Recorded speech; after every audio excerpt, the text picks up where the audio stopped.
السلام علیکم ورحمۃ اللہ وبرکاتہ الحمدللہ والصلاة والسلام علی رسول اللہ رب اشرح لی صدری ویسر لی امری واحلل عقدۃ من لسانی یفقہوا قولی۔ جنگ فجار، رسول اللہ صلی اللہ علیہ وسلم کی عمر 15 برس کی ہوئی تو جنگ فجار پیش آئی۔ اس جنگ میں ایک طرف قریش اور ان کے ساتھ بنو کنانہ تھے اور دوسری طرف قیس اعلان تھے۔ قریش کا اور کنانہ کا کمانڈر حرب ابن امیہ تھا۔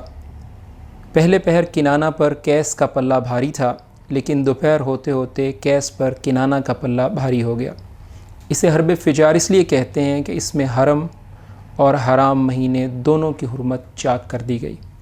اس جنگ میں رسول اللہ صلی اللہ علیہ وسلم بھی تشریف لے گئے تھے اور اپنے چچاؤں کو تیر تھماتے تھے۔ حلف الفضول، اس جنگ میں ایک حرمت والے مہینے ذیقعدہ میں اس جنگ کے بعد ایک حرمت والے مہینے ذیقعدہ میں حلف الفضول پیش آئی۔ چند قبائل قریش یعنی بنی ہاشم، بنی مطلب،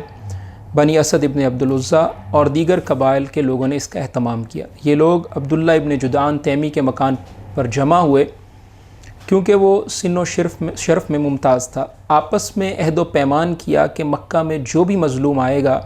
نظر آئے گا، خواہ مکہ کا رہنے والا ہو یا کہیں اور کا، سب اس کی حمایت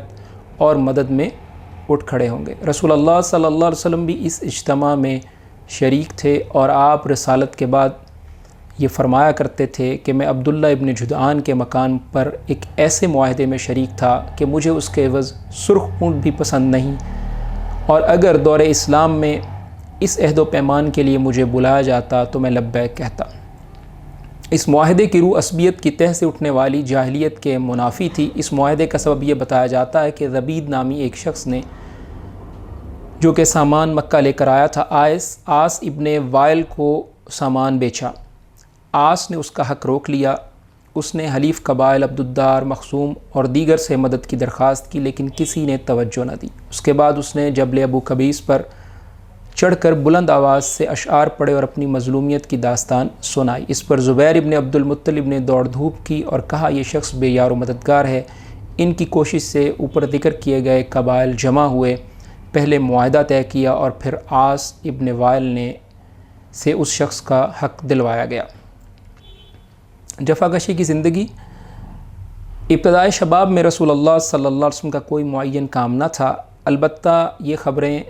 متواتر ہیں اور حدیث میں بھی موجود ہیں کہ آپ صلی اللہ علیہ وسلم نے بکریاں چرائیں، اور حدیث میں بھی آتا ہے کہ اللہ کے رسول صلی اللہ علیہ وسلم نے فرمایا کہ اللہ تعالیٰ نے جتنے بھی نبی بھیجے ہیں سب نے بکریاں چرائیں۔ تو صحابہ نے کہا اللہ کے رسول صلی اللہ علیہ وسلم آپ نے بھی؟ تو کہا ہاں میں نے بھی چند کی رات پر اہل مکہ کی بکریاں چرائی تھیں یا میں چراتا تھا۔ یہ روایت جو ہے بخاری میں بھی موجود ہے اور ابن ماجہ میں بھی۔ 25 سال کی عمر میں اللہ کے رسول صلی اللہ علیہ وسلم خدیجہ رضی اللہ عنہ کا مال تجارت لے کر ملک شام تشریف لے گئے۔ ابن اسحاق کا بیان ہے خدیجہ ایک معزز مالدار تاجر خاتون تھیں، لوگوں کو اپنا مال تجارت دیا کرتی تھیں اور مزاربت کے اصول پر ایک حصہ طے کر لیتی تھیں۔ پورا قبیلہ قریش ہی تاجر پیشہ تھا۔ جب انہیں رسول اللہ صلی اللہ علیہ وسلم کی راست گوئی، امانت اور اخلاق کا علم ہوا تو انہوں نے ایک پیغام کے ذریعے پیشکش کی کہ آپ ان کا مال تجارت لے کر ان کے غلام میسرہ کے ساتھ ملک شام تشریف لے جائیں، وہ دوسرے تاجروں کو جو کچھ دیتی ہیں اس سے بہتر اجرت آپ کو دیں گی۔ آپ نے پیشکش قبول کر لی، ان کا مال لے کر ان کے غلام میسرہ کے ساتھ ملک شام تشریف لے گئے۔ اللہ کے رسول صلی اللہ علیہ وسلم کی نبوت سے پہلے کی جو زندگی ہے اس کے واقعات ہم ذکر کر رہے ہیں۔ اس میں ایک اہم واقعہ تو جنگ فجار کا ہے، اور اس جنگ میں حرم اور حرمت والے مہینوں کی حرمت کو چاک کیا گیا اور اس کا لحاظ نہیں رکھا گیا۔ دوسرا اہم واقعہ حلف الفضول کا ہے، جو کہ ایک کنفیڈریسی یا ایک یونین کی شکل تھی جس میں کسی بھی مظلوم اور شخص کی حمایت کا اعلان کیا گیا تھا کہ کوئی بھی شخص جو مکہ آئے اور اس کو وہ مظلوم ہو، اس پر زیادتی کی گئی ہو، تو تمام لوگ جو ہیں اس کی مدد کریں گے، اور اس کی تفصیل ہم بیان کر چکے ہیں کہ آس ابن وائل نے ایک شخص زبید کا حق روک لیا تھا، تو اللہ کے رسول صلی اللہ علیہ وسلم بھی اس معاہدے میں شریک تھے۔ تو پھر قریش کے قبائل جمع ہوئے اور زبیر ابن عبد المطلب کی دوڑ دھوپ سے یہ معاملہ طے پایا۔ تیسری بات اللہ کے رسول صلی اللہ علیہ وسلم کی ابتدائی زندگی ہے۔ اللہ کے رسول صلی اللہ علیہ وسلم کے بارے میں جو بات احادیث سے بھی ثابت ہے کہ آپ صلی اللہ علیہ وسلم نے بچپن میں جو ہے وہ بکریاں چرائیں، اور چند قیرات کے عوض آپ صلی اللہ علیہ وسلم اہل مکہ کی بکریاں چرایا کرتے تھے۔ قیرات جو ہے یہ نقدی کی یہ کرنسی کی ایک قسم ہے، اور بعض شارحین نے لکھا ہے کہ یہ درہم یا دینار کا ایک ٹکڑا یا اس کا ایک جز ہے یا اس کا ایک یونٹ ہے۔ تو بہرحال اللہ کے رسول صلی اللہ علیہ وسلم کا یہ بکریاں چرانا جو ہے یہ حدیث ثابت ہے، بلکہ اللہ کے رسول صلی اللہ علیہ وسلم کا یہ فرمانا کہ تمام انبیاء نے بکریاں چرائی ہیں، اور موسیٰ علیہ السلام کا قصہ تو قرآن میں بھی موجود ہے۔ اچھا، ابن حجر نے بعض اس کے بکریاں چرانے کے کچھ فوائد ذکر کی ہیں، ان میں سے ایک تو یہ ہے کہ اللہ کے رسول صلی اللہ علیہ وسلم نے جب بکریاں چرائیں، یا کوئی بھی شخص جب بکریاں چراتا ہے تو اس کے اندر اپنے جانوروں کو اکٹھا کرنے کی، چونکہ بکریوں کو اکٹھا کرنا ہوتا ہے، اور بکریاں نسبتاً جو ہے ایسا جانور ہے جو تیزی سے ادھر ادھر ہو جاتا ہے، تو ان کو اکٹھا کر کے رکھنا یہ صفت، اور اسی طرح حلم اور شفقت کی صفت جو ہے پیدا ہو جاتی ہے، صبر کی صفت پیدا ہوتی ہے، اور اس طرح درندوں سے جانوروں کو جو بچایا جاتا ہے اس اعتبار سے بھی اس کے اندر بہت سارے امور کی معاملہ فہمی جو ہے وہ آ جاتی ہے۔ اسی طرح اللہ کے رسول صلی اللہ علیہ وسلم گویا اپنے چچا پر بوجھ نہیں بننا چاہتے تھے،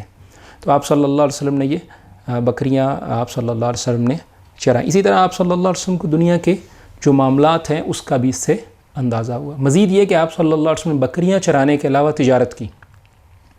اور اس سے پہلے ہم ذکر کر چکے ہیں کہ آپ اپنے چچا کے ساتھ ایک سفر میں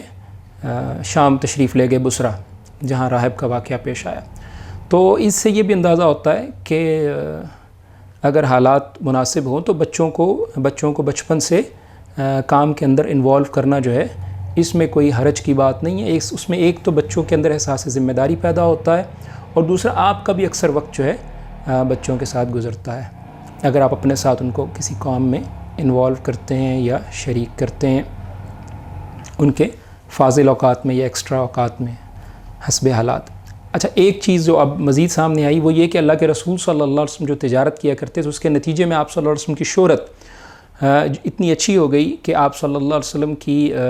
لین دین، آپ صلی اللہ علیہ وسلم کی سچائی، اور آپ صلی اللہ علیہ وسلم کی معاملہ فہمی کے پیش نظر جو ہے خدیجہ جو اپنا مال رضی اللہ عنہ مال تجارت تاجروں کو دیتی تھی اور مزاربت پر جو ہے ان کے ساتھ مزاربت پر کام کیا کرتی تھی، انہوں نے اللہ کے رسول صلی اللہ علیہ وسلم کو یہ آفر دی کہ وہ ان کے خادم میسرہ کو، ان کے غلام میسرہ کو لے کر جائیں اور ان کا مال تجارت جو ہے اس کو لے کر ملک شام تشریف لے جائیں، اور ان کو ایک بہتر اجرت جو ہے باقی تاجروں کی نسبت دی جائے گی۔